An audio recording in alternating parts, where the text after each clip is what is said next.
मित्रों, यदि आपने अभी इस चैनल को सब्सक्राइब नहीं किया है तो सब्सक्राइब कर लीजिएगा।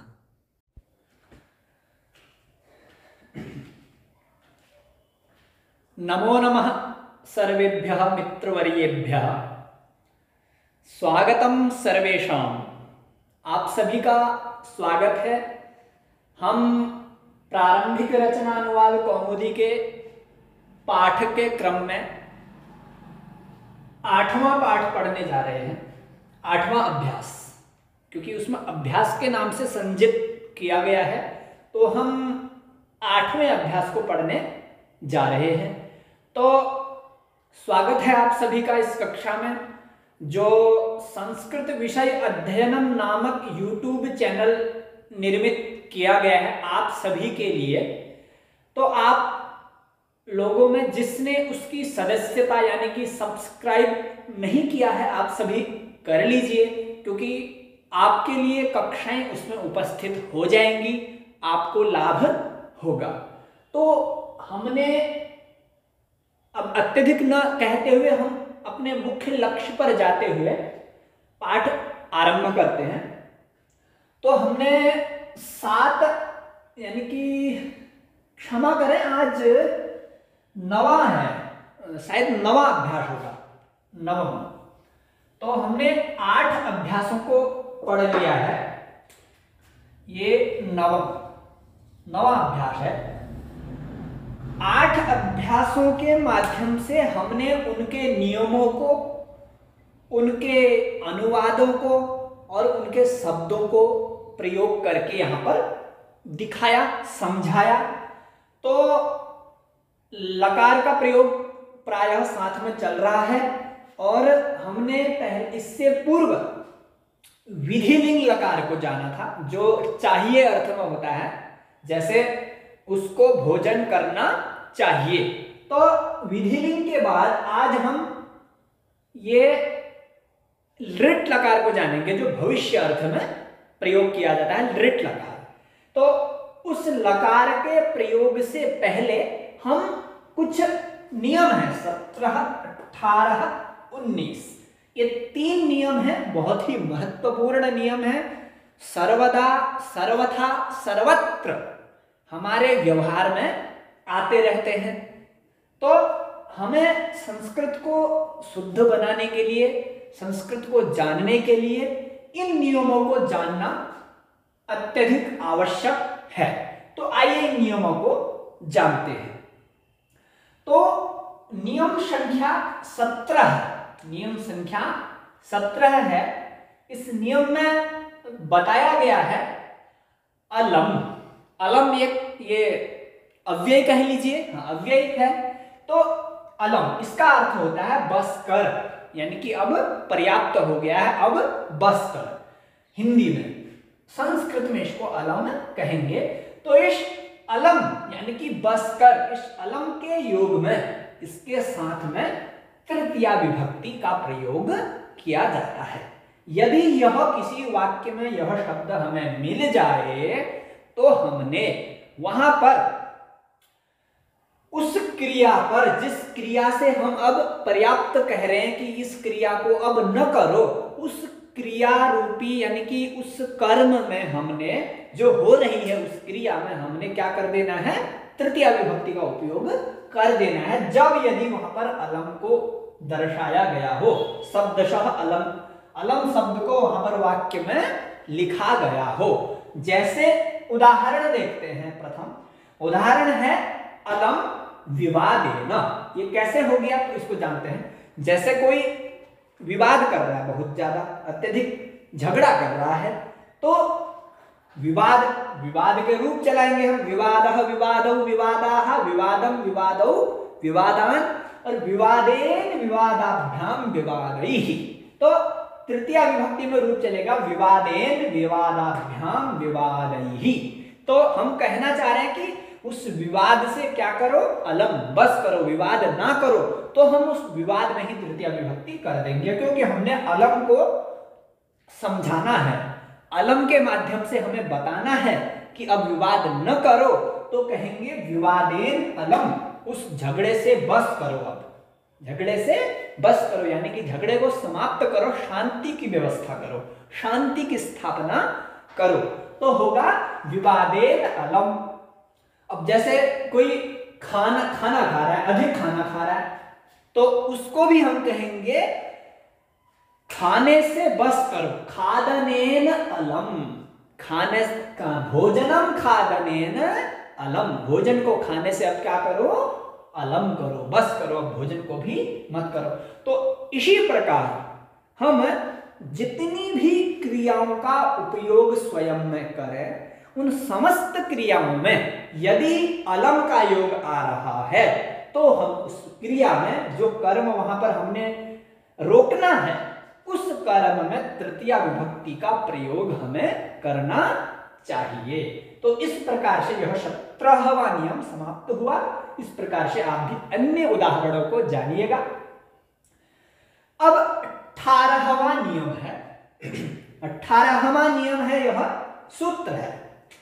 यह सूत्र है, इस सूत्र में कहा गया है कि एनांग विकारः, एनांग विकारः, इसका विच्छेद करेंगे, एन धन अंग, नहीं अंग हो गया, अंग धन विकारः, एन अंग विकारः, जिससे अंग में विकार हो रहा है। एन जिससे तृतीया का एक वचन है, अंग जो हमारे शरीर के अवयव हैं, अंग हैं, उन अंगों में विकार हो रहा है, यानी कि विकृति हो रही है, उनमें कोई बाधा आ रही है। जैसे आंख में कोई बाधा आ गई, कान में कोई बाधा आ गई, हाथ में कोई बाधा आ गई, हाथ में कोई, कहने का मतलब हाथ में कोई चोट पहुंच गई, आंख में कोई चोट आ गई, तो वह विकार होना, यानी कि किस में विकार होना, अंग में। और वो विकार क्या होना, किससे, जिससे, जिससे अंग में विकार हो जाए उसमें तृतीया विभक्ति होती है। जिससे, जैसे हमारा शरीर है तो हमारा शरीर समस्त ठीक है, कोई दिक्कत नहीं है, मात्र हमारे नेत्र में, आंख में कोई विकार आ गया, आंख में विकार आ गया, आंखों से हम देख नहीं पा रहे हैं, तो हम एक आंख से मानो नहीं देख पा रहे, तो हम उस आंख में विकार आ जाने के कारण तो हम उस आंख में तृतीया विभक्ति कर देंगे। तो विकार आ जाएगा तो हम देख नहीं पाएंगे, तो हम काणे हो जाएंगे, यानी कि काणा रूपी संज्ञा हमको मिल जाएगी। तो हम उसमें क्या हो जाएंगे, नेत्रेण काणः, यानी कि नेत्र रूपी अंग से काणा रूपी विकार जिसके अंदर आ गया है, इसलिए एनांग विकारः, इस सूत्र के माध्यम से जिस अंग में विकार आ गया है, ध्यान रहे, जो हो गया है, जो विकार आ गया है उसमें तृतीया नहीं होगी, जिस अंग में विकार आ गया है उसमें तृतीया हो जाएगी। जैसे कोई कान से बहिरा हो गया है, सुनता नहीं है, तो कान में विकार आया होगा, बहरेपन में तो विकार नहीं आया ना, तो कान यानी कि उसके कर्ण में विकार आया है, तो कान में हमने तृतीया विभक्ति करनी होगी। तो कर्णेन बधिरः, कर्णेन किम, कर्णेन सह बधिरः तथा शब्दान न शृणोति, वो कान से बहिर होने के कारण शब्दों को नहीं सुनता है। तो ध्यान रहे, तृतीया विभक्ति वहां पर होती है जिस हमारे अंग में यदि कोई विकार आ जाए तो अंग में विकार होने पर तृतीया विभक्ति हो जाती है। तो अब 19वां नियम है, 19वें नियम को हम जानेंगे। 19वें नियम में समझाया गया है कि यदि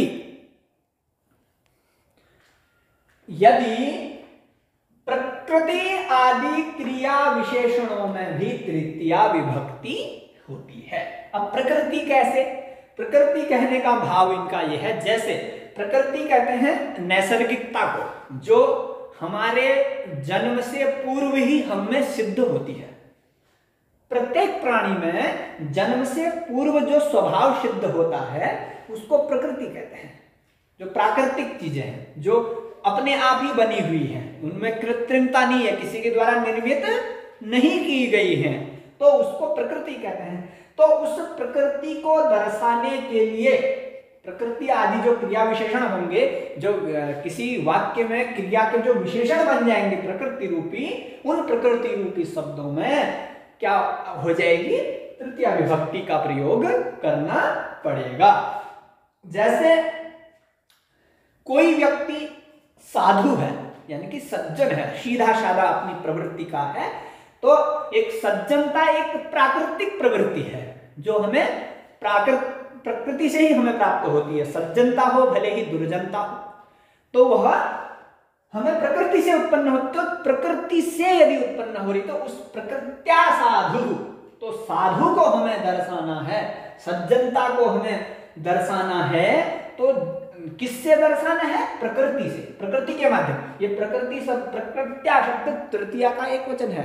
प्रकृति, प्रकृति, प्रकृतयः, प्रकृतिम, प्रकृति, प्रकृतिम, प्रकृत्या, प्रकृति से साधु है, यानी कि जो स्वभाव से ही क्या है, साधु है। और ये जो सुख दुख, ये भी प्राकृतिक प्रवृत्तियां हैं, हमें सुख आता है, दुख आता है, कृत्रिम थोड़ी है वो, भले हमारे कर्मों के माध्यम से आता है, लेकिन है तो वो जो दुख रूपी जो प्रवृत्ति आती है, दुख रूपी जो हमें अनुभूति होती है, वो प्राकृतिक है। तो वही सुखेन जीवति, सुख से जीता है। इसी प्रकार दुखेन जीवति, दुख रूपी प्रवृत्ति से वो जी रहा है, तो दुख में तृतीया, सुख में तृतीया, प्रकृति में तृतीया। जैसे हम कहेंगे वह स्वभाव से ही अधिक बोलने वाला है, वाचाट है, तो उसको क्या बोलेंगे हम?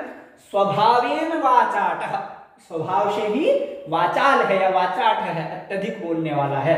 तो जो बोलना रूपी जो क्रिया है वो प्राकृतिक है, तो प्राकृतिक होने के कारण उसको दर्शाने के लिए हमें तृतीया विभक्ति का प्रयोग तो करना होगा। तो आप देख लीजिए यह तीनों नियमों को, उदाहरणों को, और इनको अच्छे से आप लोग समझिएगा। तो हम ये 17वां नियम मिटाते हैं, क्योंकि कुछ हम आज जो भविष्य काल यानी कि लृट लकार के प्रयोग को जानेंगे, तो उस प्रयोग को जानने के लिए हमें कुछ उदाहरणों को दिखाना है। तो उदाहरणों को दिखाने के लिए हम यहाँ पर आपके समक्ष उन उदाहरणों का, अनुवादों का प्रयोग करेंगे। तो जो लृट लकार होता है, ये लृट लकार, एक लृट लकार का प्रयोग किया जाता है भविष्य अर्थ में।